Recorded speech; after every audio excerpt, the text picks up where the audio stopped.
Subscribe ಮಾಡಿ ನಮ್ಮ ಚಾನಲ್ಗೆ. Welcome to Naveena's daily vlog YouTube channel. ಎಲ್ಲರಿಗೂ ಸ್ವಾಗತ.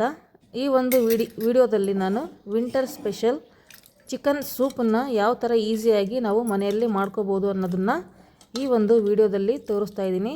ಈ ಒಂದು ಚಳಿಗೆ ಈ ಒಂದು ಸೂಪು ತುಂಬಾ ಚೆನ್ನಾಗಿರುತ್ತೆ. ಬೆಳಗ್ಗೆ ಮತ್ತು ಸಾಯಂಕಾಲ ಯಾವ ಟೈಮಲ್ಲಿ ನಿಮಗೆ ಬೇಕಾಗುತ್ತೋ ಆ ಟೈಮಲ್ಲಿ ನೀವು ಸೂಪನ್ನು ನೀವು ಮನೆಯಲ್ಲೇ ಈಸಿಯಾಗಿ ರೆಡಿ ಮಾಡ್ಕೋಬೋದು. ಇದು ರಸಮ್ ಥರ ರೈಸ್ಗೂ ಕೂಡ ಚೆನ್ನಾಗಿರುತ್ತೆ. ಒಂದು ಸಲ ಟ್ರೈ ಮಾಡಿ ಫ್ರೆಂಡ್ಸ್. ಈ ಒಂದು ವಿಡಿಯೋದಲ್ಲಿ ನಾನೀಗ ಮೊದಲನೇದಾಗಿ ಕುಕ್ಕರ್ನ ಒಲೆ ಮೇಲೆ ಇಟ್ಕೊಂಡಿದ್ದೀನಿ.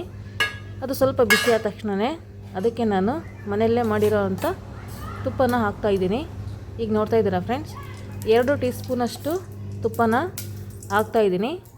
ಇದು ಚೆನ್ನಾಗಿ ಸ್ವಲ್ಪ ಕರಗಬೇಕು. ಸಣ್ಣ ಫ್ಲೇಮಲ್ಲೇ ನಾನು ಕುಕ್ಕರ್ನ ಇಟ್ಕೊಂಡಿದ್ದೀನಿ. ಸಣ್ಣ ಫ್ಲೇಮಲ್ಲಿದೆ.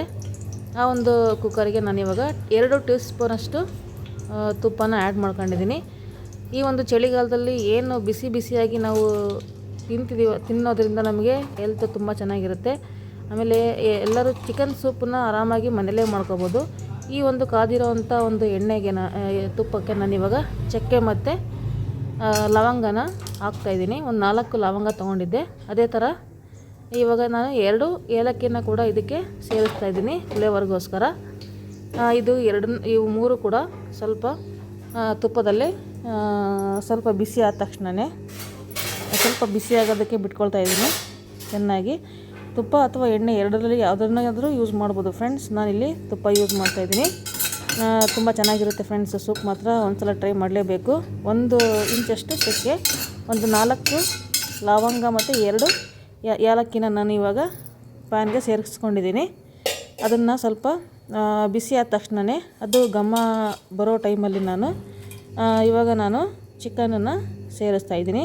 ನಾನು ಅರ್ಧ ಕೆಜಿಯಷ್ಟು ಚಿಕನನ್ನು ತೊಗೊಂಡಿದ್ದೀನಿ ಫ್ರೆಂಡ್ಸ್. ಇಲ್ಲಿ ಅದನ್ನು ನಾನು ಇವಾಗ ನೀಟಾಗಿ ತೊಳ್ಕೊಂಡು ಕುಕ್ಕರ್ಗೆ ಹಾಕ್ಕೊಳ್ತಾ ಇದ್ದೀನಿ. ಅದನ್ನು ನಾನು ಚೆನ್ನಾಗಿ ಮಿಕ್ಸ್ ಮಾಡ್ಕೊಳ್ತಾ ಇದ್ದೀನಿ ತುಪ್ಪದ ಜೊತೆ. ಅದು ಚೆನ್ನಾಗಿ ಮಿಕ್ಸ್ ಮಾಡ್ಕೊಂಡಾದ್ಮೇಲೆ ಅದಕ್ಕೆ ಒಂದು 2ರಿಂದ 5 ನಿಮಿಷ ನಾವು ಬೇಯೋದಕ್ಕೆ ಬಿಡಬೇಕು. ತುಪ್ಪದಲ್ಲೇ ಎರಡನ್ನೂ ತುಪ್ಪದಲ್ಲಿ ನೀಟಾಗಿ ಇದು ಮಿಕ್ಸ್ ಮಾಡ್ಕೊಳ್ಳೋಣ. ಫಸ್ಟು ನೀಟಾಗಿ ಮಿಕ್ಸ್ ಮಾಡ್ಕೊಂಡ್ರೆ ಅದು ಚೆನ್ನಾಗಿ ಬೇಯುತ್ತೆ. ಆಮೇಲೆ ಅದು ಚೆನ್ನಾಗಿ ಬೇಯೋವರೆಗೂ ಕೂಡ ನಾನು ಚೆನ್ನಾಗಿ ಇದನ್ನು ಮಿಕ್ಸ್ ಮಾಡ್ಕೊಳ್ತಾ ಇದ್ದೀನಿ ಫ್ರೆಂಡ್ಸ್. ಈಗ ಇದು ಮಿಕ್ಸ್ ಮಾಡಿದ ಮೇಲೆ ನೋಡ್ತಾ ಇದ್ದಾರಲ್ಲ ಫ್ರೆಂಡ್ಸ್, ಅರ್ಧ ಕೆಜಿ ಮಾತ್ರ ತೊಗೊಂಡಿದ್ದೀನಿ. ಇದನ್ನು ಅರ್ಧ ಕೆಜಿ ಚಿಕನ್ನಿಗೆ ನಾವು 3ರಿಂದ 4 ಜನದಷ್ಟು ಸೂಪನ್ನು ನಾವು ಆರಾಮ್ಸೆ ಯೂಸ್ ಮಾಡ್ಬೋದು ಒಂದು ಟೈಮಿಗೆ. ನೀವು ಜಾಸ್ತಿ ಬೇಕಿತ್ತು ಅಂತಂದರೆ ಜಾಸ್ತಿ ಪ್ರಮಾಣದಲ್ಲಿ ಕೂಡ ಮಾಡ್ಕೋಬೋದು. ಇವಾಗ ನಾನು ಒಂದು ಮಿಕ್ಸಿ ಜಾರನ್ನ ತೊಗೊಳ್ತಾ ಇದ್ದೀನಿ. ಈ ಒಂದು ಮಿಕ್ಸಿ ಜಾರಿಗೆ ನಾನು ಈ ಒಂದು ಮಸಾಲೆ ಯಾವುದನ್ನು ಹಾಕಬೇಕು ಅನ್ನೋದನ್ನು ತೋರಿಸ್ತಾ ಇದ್ದೀನಿ ಫ್ರೆಂಡ್ಸ್. ಈ ಒಂದು ಮಿಕ್ಸಿ ಜಾರಿಗೆ ನಾನು ಮೊದಲನೇದಾಗಿ 2 ಈರುಳ್ಳಿನ ಹೆಚ್ಚಿಟ್ಕೊಂಡಿದ್ದೆ. ಅದು ನೀಟಾಗಿ ತೊಳ್ಕೊಂಡು 2 ಮೀಡಿಯಮ್ ಸೈಜ್ ಈರುಳ್ಳಿನ ಹೆಚ್ಚಿಟ್ಕೊಂಡಿದ್ದೀನಿ. ಅದನ್ನು ಇವಾಗ ಸೇರಿಸ್ತಾ ಇದ್ದೀನಿ ಫ್ರೆಂಡ್ಸ್. ಚೆನ್ನಾಗಿ ಈರುಳ್ಳಿನ ತೊಳೆದು ಹೆಚ್ಚಿಟ್ಕೊಂಡಿದ್ದೀನಿ.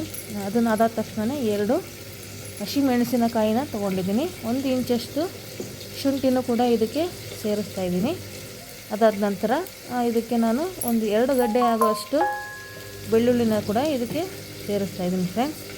2 ಗಡ್ಡೆಯಷ್ಟು ಬೆಳ್ಳುಳ್ಳಿನ ತೊಗೊಂಡಿದ್ದೆ. ಅದನ್ನು ನೀಟಾಗಿ ತೊಳ್ಕೊಂಡಿದ್ದೀನಿ. ಅದೇ ಥರ ಕೊತ್ತಂಬರಿ ಸೊಪ್ಪನ್ನು ಕೂಡ ಇಲ್ಲಿ ಸೇರಿಸ್ತಾ ಇದ್ದೀನಿ ಫ್ರೆಂಡ್ಸ್. ಅದನ್ನು ನೀಟಾಗಿ ತೊಳ್ಕೊಂಡಿದ್ದೀನಿ. ಅದನ್ನು ಕೂಡ ಇದಕ್ಕೆ ಸೇರಿಸ್ತಾ ಇದ್ದೀನಿ ಮಸಾಲೆಗೆ. ಇದಾದಮೇಲೆ ನಾನು 1 ಟೀ ಸ್ಪೂನ್ ಆಗುವಷ್ಟು ಜೀರಿಗೆಯನ್ನು ಇದಕ್ಕೆ ಸೇರಿಸ್ತಾ ಇದ್ದೀನಿ. 1 ಟೀ ಸ್ಪೂನ್ ಜೀರಿಗೆ ಆದರೆ ಸಾಕಾಗುತ್ತೆ. ಅದಾದಮೇಲೆ 1 ಟೀ ಸ್ಪೂನ್ಗಿಂತ ಕಡಿಮೆ ಒಂದು ಅರ್ಧ ಸ್ಪೂನಷ್ಟು ಇಲ್ಲಿ ಕಾಳು ಮೆಣಸನ್ನು ಕೂಡ ನಾನಿಲ್ಲಿ ತೊಗೊಂಡಿದ್ದೀನಿ. ಇದನ್ನು ನಾನಿವಾಗ ಮಿಕ್ಸಿ ಜಾರ್ಗೆ ಹಾಕ್ಕೊಂಬರ್ಬೇಕು ಫ್ರೆಂಡ್ಸ್. ಇಷ್ಟೇ ಮಸಾಲ, ಇದಕ್ಕೇನು ಮತ್ತು ಎಕ್ಸ್ಟ್ರಾ ಮಸಾಲ ಏನೂ ಇಲ್ಲ ಫ್ರೆಂಡ್ಸ್. ಇದನ್ನು ನಾನು ಇವಾಗ ಗ್ರೈಂಡ್ ಮಾಡ್ಕೊಂಬರ್ತಾಯಿದ್ದೀನಿ. ಈಗ ನೋಡಿ ಫ್ರೆಂಡ್ಸ್, ಇವಾಗ ಸಣ್ಣದಾಗಿ ಗ್ರೈಂಡ್ ಮಾಡ್ಕೊಂಬಂದಿದ್ದೀನಿ. ಆವಾಗ ನಾನು ಕುಕ್ಕರ್ನ ಪ್ರೆಷರ್ನೆಲ್ಲ ರಿಲೀಸ್ ಮಾಡಿ ಇದನ್ನು ಕುಕ್ಕರ್ಗೆ ಇಟ್ಟಿದ್ನಲ್ಲ ಚಿಕನ್ನು, ಅದನ್ನು ನಾನು ಅದಕ್ಕೆ ಚಿಕನ್ನಿಗೆ ಅರಿಶಿನ ಪೌಡ್ರನ್ನ ಸೇರಿಸ್ತಾಯಿದ್ದೀನಿ. ಒಂದು 1/4 ಟೀ ಸ್ಪೂನಷ್ಟು ಅರಿಶಿನ ಪೌಡ್ರನ್ನ ಸೇರಿಸ್ಕೊಂಡು 2 ಟೇಬಲ್ ಸ್ಪೂನಷ್ಟು ಸಾಲ್ಟನ್ನು ಸೇರಿಸ್ತಾಯಿದ್ದೀನಿ. ಇದು ಚೆನ್ನಾಗಿ ಮಿಕ್ಸ್ ಆದಮೇಲೆ ಇದಕ್ಕೆ ನಾನು ರುಬ್ಬಿರೋ ಅಂಥ ಮಸಾಲನೂ ಕೂಡ ಇಲ್ಲಿ ಸೇರಿಸ್ತಾ ಇದ್ದೀನಿ ಫ್ರೆಂಡ್ಸ್. ಈಗ ಗ್ರೈಂಡ್ ಮಾಡಿದ ಮಸಾಲನೂ ಕೂಡ ಇದಕ್ಕೆ ಸೇರಿಸ್ತಾ ಇದ್ದೀನಿ. ಇದನ್ನು ನಾವು ಚೆನ್ನಾಗಿ ಮಿಕ್ಸ್ ಮಾಡ್ಕೋಬೇಕು. ಇದಾದಮೇಲೆ ನಾನು ಇದಕ್ಕೆ ಎಷ್ಟು ಕ್ವಾಂಟಿಟಿ ಆಫ್ ವಾಟ್ರು ಬೇಕಾಗುತ್ತೋ ನೋಡಿಕೊಂಡು ನಾವು ಅಷ್ಟು ಪ್ರಮಾಣದಲ್ಲಿ ನಾವು ನೀರನ್ನು ಸೇರಿಸ್ಕೋಬೇಕಾಗುತ್ತೆ. ನಾನು ಬೆಳಗ್ಗೆ ನಮಗೆ 3ರಿಂದ 4 ಬಟ್ಲಾಗೋಷ್ಟು ನಾನು ಸೂಪನ್ನು ರೆಡಿ ಮಾಡ್ಕೊಂಡಿದ್ದೆ ಅಷ್ಟಕ್ಕೆ ಸಾಕಾಯಿತು ನಮಗೆ. ಬೆಳಗ್ಗೆನೇ ಸ್ವಲ್ಪ ಚಳಿ ಇದ್ದಿದ್ದರಿಂದ ನಾನು ಏನು ಮಾಡಿದೆ, ಒಂದು 3ರಿಂದ 4 ಬಟ್ಲಾಗುವಷ್ಟು ಸೂಪನ್ನು ರೆಡಿ ಮಾಡ್ಕೊಂಡಿದ್ದೆ. ಈಗ ನಾನು ಸ್ವಲ್ಪ ನೀರನ್ನು ಸೇರಿಸಿದ್ದೀನಿ. ನೀರನ್ನೆಲ್ಲ ಸೇರಿಸಿ ನೀಟಾಗಿ ಮಿಕ್ಸ್ ಮಾಡ್ಕೊಳ್ಳೋಣ ಫ್ರೆಂಡ್ಸ್. ಎಲ್ಲದು ಅದಕ್ಕೆ ಮಸಾಲ ಬೆರಿಬೇಕಲ್ಲ, ಅದಕ್ಕೋಸ್ಕರನಾದರೂ ಎಲ್ಲದನ್ನು ಮಿಕ್ಸ್ ಮಾಡಿ ನಾನಿವಾಗ ಕುಕ್ಕರ್ನ ಲಿಡ್ನ ಕ್ಲೋಸ್ ಮಾಡಿ ಇವಾಗ ನಾನು ಇದಕ್ಕೆ 4 ವಿಷಲ್ ಬರೋವರೆಗೂ ಈ ಚಿಕನನ್ನು ಬೇಯಿಸ್ಕೊಳ್ತಾ ಇದ್ದೀನಿ ಫ್ರೆಂಡ್ಸ್. ಇದು ಚೆನ್ನಾಗಿ ಬಿಸಿ 4 ವಿಷಲ್ ಆದ ತಕ್ಷಣವೇ ನಾನು ಇದ್ರದ್ದು ಪ್ರೆಷರೆಲ್ಲ ರಿಲೀಸ್ ಮಾಡಿ ಇದನ್ನು ಮುಚ್ಚಳ ತೆಗೆದು ಪ್ರೆಷರ್ ರಿಲೀಸ್ ಮಾಡಿ ಇಟ್ಟಿದ್ದೆ. ಅದಾದಮೇಲೆ ನಾನು ಮತ್ತೆ ಇದನ್ನು ಬಿಸಿ ಮಾಡೋಕ್ಕೆ ಇಟ್ಟಿದ್ದೀನಿ. ಇದು ಸ್ವಲ್ಪ ಬಿಸಿ ಆಯಿತು ಅಂತಂದರೆ ನಾನು ಇದಕ್ಕೆ ನಾನು ಆವಾಗಲೇ ನಾನು ಟೊಮೊಟೊ ಅಥವಾ ಹುಣಸೆಹಣ್ಣು ಯಾವುದನ್ನು ಯೂಸ್ ಮಾಡಿರಲಿಲ್ಲ. ಅದಕ್ಕೋಸ್ಕರ ನಾನು ಇಲ್ಲಿ ಇವಾಗ ಏನು ಯೂಸ್ ಮಾಡ್ತಾಯಿದ್ದೀನಿ ಅಂತಂದರೆ ಲೆಮನ್ ಜ್ಯೂಸನ್ನು ಯೂಸ್ ಮಾಡ್ತಾಯಿದ್ದೀನಿ. ಒಂದು ಮೀಡಿಯಮ್ ಸೈಜ್ ಲೆಮನನ್ನು ತೊಗೊಂಡಿದ್ದೆ ಫ್ರೆಂಡ್ಸ್. ಅದನ್ನು ನಾನು ಕಟ್ ಮಾಡಿ ಎಲ್ಲ ಅದ್ರದ್ದು ಬೀಜನೆಲ್ಲ ತೆಗೆದುಬಿಟ್ಟು ನಾನು ಪೂರ್ತಿ ಒಂದು ಲೆಮನನ್ನು ಇಲ್ಲಿ ಜ್ಯೂಸನ್ನ ಯೂಸ್ ಮಾಡ್ತಾಯಿದ್ದೀನಿ.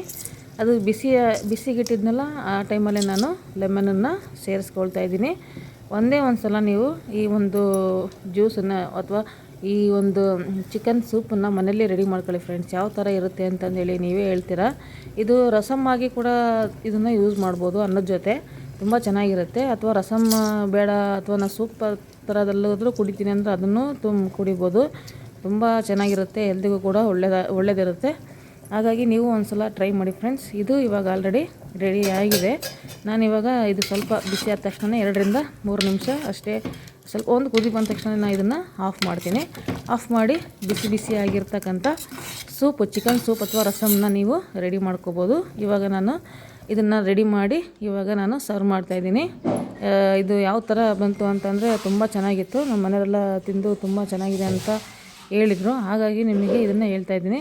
ನೀವು ಒಂದು ಸಲ ಟ್ರೈ ಮಾಡಿ ಫ್ರೆಂಡ್ಸ್, ಯಾವ ಥರ ಇತ್ತು ಅಂತಂದೇಳಿ ಕಮೆಂಟ್ ಮೂಲಕ ತಿಳಿಸಿ. ನನ್ನ ವೀಡಿಯೋಗಳು ನಿಮಗೆ ಇಷ್ಟ ಆಗ್ತಿತ್ತು ಅಂತಂದರೆ ಕಮೆಂಟ್ ಮಾಡಿ, ಸಬ್ಸ್ಕ್ರೈಬ್ ಮಾಡಿ ಫ್ರೆಂಡ್ಸ್. ನಿಮಗೆ ಇದೇ ಥರದ ವೀಡಿಯೋಗಳು ಬೇಕಿತ್ತು ಅಂತಂದರೆ ನಾನು ಡೈಲಿ ಲಾಗ್ಸಲ್ಲಿ ನನ್ನ ಮನೇಲಿ ಯಾವ ಥರ ವೀಡಿಯೋಗಳನ್ನು ಮಾಡ್ತೀನಿ, ಅಡುಗೆಗಳನ್ನು ಮಾಡ್ತೀನಿ, ಎಲ್ಲದನ್ನು ನಾನು ಅಪ್ಲೋಡ್ ಮಾಡ್ತಾಯಿರ್ತೀನಿ. ಸಬ್ಸ್ಕ್ರೈಬ್ ಮಾಡಿ ಸಪೋರ್ಟ್ ಮಾಡಿ ಫ್ರೆಂಡ್ಸ್. ಹಾಗಾಗಿ ನೀವು ಚಿಕನ್ ಸೂಪ್ನ ನೀವು ಯಾವ ಥರ ಮನೇಲಿ ಮಾಡಬೇಕು ಅನ್ನೋದನ್ನು ನಾನು ಈ ವಿಡಿಯೋದಲ್ಲಿ ತೋರಿಸ್ಕೊಟ್ಟಿದ್ದೀವಿ. ಇದು ತುಂಬ ಚೆನ್ನಾಗಿರುತ್ತೆ. ಇದನ್ನು ನಾನು ಸೈಡಲ್ಲಿ ಕುಕುಂಬರು, ಆನಿಯನ್ ಮತ್ತು ನಿಂಬೆಹಣ್ಣು ಇಟ್ಕೊಂಡಿದ್ದೀನಿ ಸೈಡಿಗೆ ಈ ಸೂಪ್ ಜೊತೆಗೆ. ಅದನ್ನು ನೀವು ಬೆಳಗ್ಗೆ ಚಳಿಗಾಲಕ್ಕೂ ಅದಕ್ಕೂ ತುಂಬ ಚೆನ್ನಾಗಿರುತ್ತೆ, ಹೆಲ್ತ್ಗೂ ಕೂಡ ತುಂಬ ಒಳ್ಳೆಯದು. ಹಾಗಾಗಿ ಒಂದು ಸಲ ಟ್ರೈ ಮಾಡಿ ಫ್ರೆಂಡ್ಸ್. ಮೆಣಸಿನಕಾಳು ಅಥವಾ ಜೀರಿಗೆ ಎರಡನ್ನೂ ಯೂಸ್ ಮಾಡಿರೋದ್ರಿಂದ ನಮಗೆ ಬಾಡಿಗೆ ಹೀಟು ಸ್ವಲ್ಪ ಚಳಿಗೂ ಅದಕ್ಕೂ ತುಂಬ ಚೆನ್ನಾಗಿರುತ್ತೆ. ಹಾಗಾಗಿ ಒಂದು ಸಲ ಟ್ರೈ ಮಾಡಿ ಫ್ರೆಂಡ್ಸ್. ಇದು ಹೇಗಿತ್ತು ಅಂತಂದೇಳಿ ಕಮೆಂಟ್ ಮೂಲಕ ತಿಳಿಸಿ. ಈಗ ನೋಡಿ ಫ್ರೆಂಡ್ಸ್, ಇದು ರೆಡಿಯಾಗಿದೆ. ಬಿಸಿಯಾಗಿ ಮಾಡಿಕೊಂಡು ತಿಂದ್ಕೊಂಡು ಹೆಲ್ದಿಯಾಗಿರಲಿ ಅಂತ ನಾನು ಈ ವಿಡಿಯೋ ಮೂಲಕ ಎಲ್ಲರಿಗೂ ತಿಳಿಸ್ತಾಯಿದ್ದೀನಿ. ಅದೇ ಥರ ನೀವು ಈ ಒಂದು ವಿಡಿಯೋ ಇಷ್ಟ ಆಗಿತ್ತು ಅಂತಂದರೆ ಸಬ್ಸ್ಕ್ರೈಬ್ ಮಾಡಿ ಫ್ರೆಂಡ್ಸ್. ಈ ಒಂದು ವಿಡಿಯೋನ ನೋಡಿದ್ದಕ್ಕಾಗಿ ಎಲ್ಲರಿಗೂ thank you for watching. Bye.